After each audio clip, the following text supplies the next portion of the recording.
Down syndrome isn't something that happens to the child, it's something that happens to the family.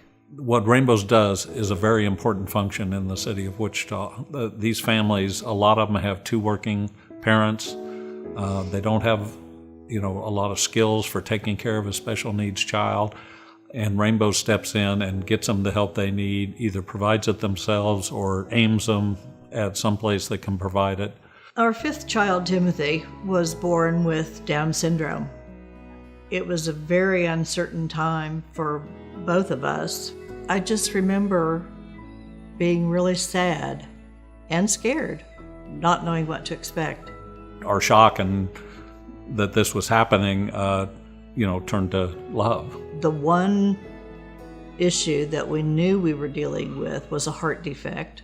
We didn't have any idea at the time the severity. When he was about 6 weeks old, the pediatric cardiologist that we were seeing wanted to do a heart cath. His diagnosis was basically he had 3 chambers to his heart.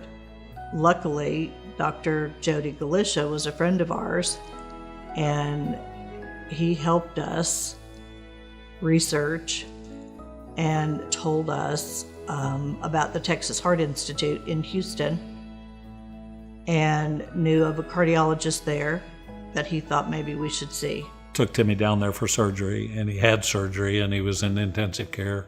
After about a week or so in intensive care, they moved him to a regular room because he was doing well, and for some reason he died that night.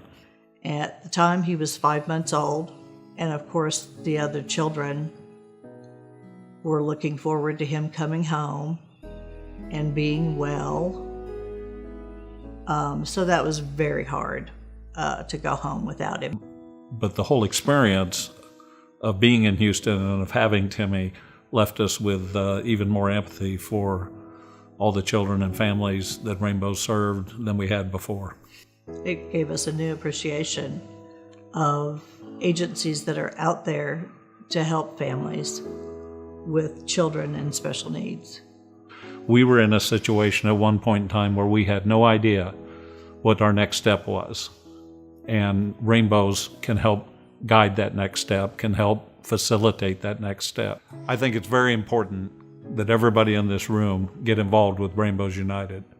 Whether you give time, whether you give money, there are children born every day with these kinds of needs that have to be served. It's important that we take care of each other. Special needs children happen to your neighbor, and you never know when it could be you.